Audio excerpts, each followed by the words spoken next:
Hey, welcome back to the Fortified Castle. Man, time's creeping on. It's creeping on almost August 1st. Creeping up on hunting season. We like to go out, do a little bit of scouting, get out there in the woods. Perfect companion. Nice little 22, 357 Magnum, whatever your choice would be, 38. Just to have a little protection when you're out scouting around in case you get maybe a coyote, pack of coyotes, maybe a wolf, maybe a protected bear, something to keep the bad guys off.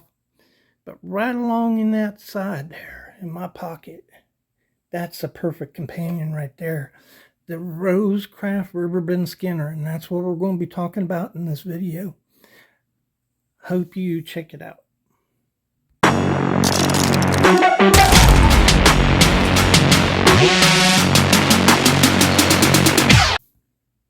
All right, welcome back to the Fortified Castle. Hi to all my viewers. Just picked this knife up just this week. I got a great deal on it. I know it's been out there a while, but this one is mine. And I'll give you my take on it. And wow, what a knife. What a knife. Man. I got this knife. I paid $35, okay? $35 from Rosecraft for this knife. It is not a second.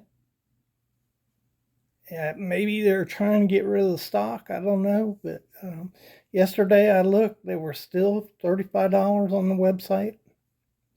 This is a great knife. And like the introduction to the video, this is a trapper and a skinner. So it's called a Riverbend Skinner. I think that's appropriate. I think that would be an awesome skinning blade right there.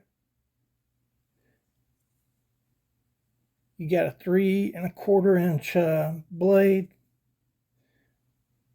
D2 steel, Andy Armstrong's mark, RCB. You got the old Rosecraft stamp on there.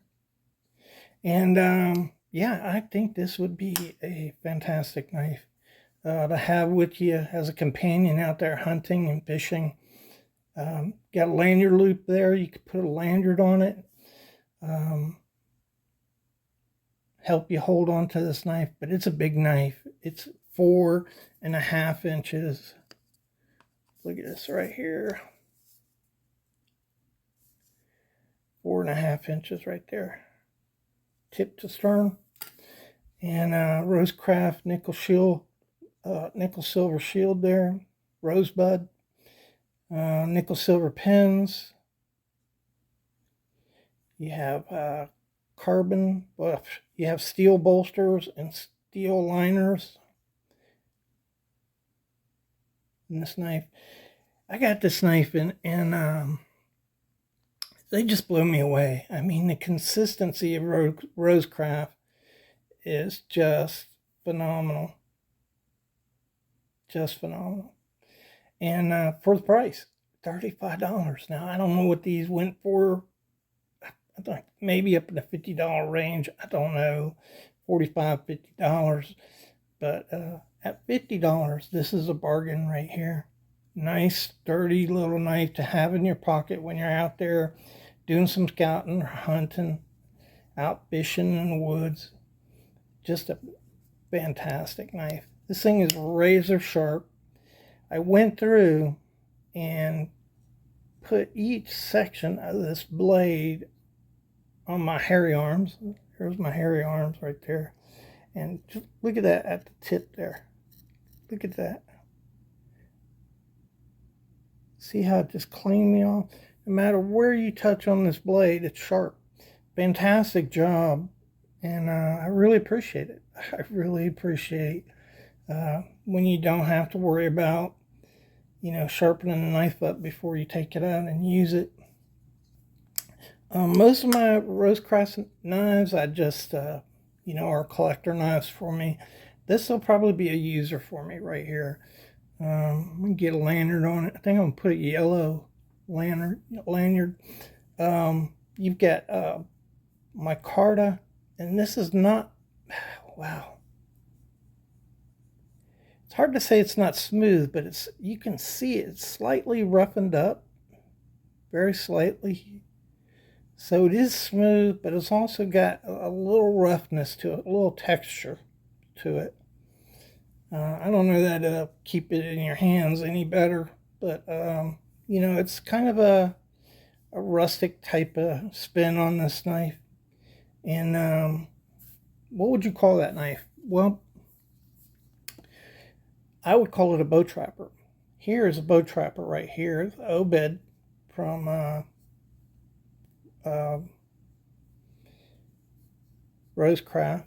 And if you take this bow trapper and you lay it down on there, you can see same kind of pattern there. But if you look at this right here, normally we would call that a saddle horn. So here is a saddle horn from GEC. It's flat on the bottom, comes up to a little sharp tip here. We call those saddle horns. And if you look right here, the end of that is a saddle horn, right? So this is kind of, I would still call this a bow trapper, but you could call it a saddle horn. And I don't think it really matters, but what's interesting is the creativity to produce this knife. That's interesting to me. So you take a bow trapper and then you take the end of it and you make it into a saddle horn. And whether Andy intended this to be a saddle horn or a bow trapper, I don't know. But it's interesting that he's taking these designs and merging them and making a different design. So that's a traditional bow trapper design. That's a traditional saddle horn design. And he kind of merges all of that. And I think that's really cool and interesting. You know, it produces a different knife. And even the blade, you have an upswept blade on here, but you can see it's slightly concave here. It comes down and then sweeps up. So a blade that would come in and sweep up like that would be kind of like a Persian blade.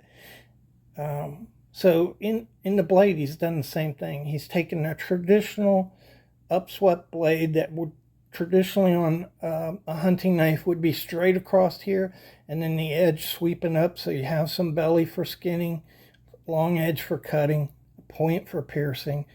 And you know, he's modified that. He's put his own spin on it, and I just think that's really cool. And I really like the knife. Love these grinds on here, nicely done. Slip joint, of course. So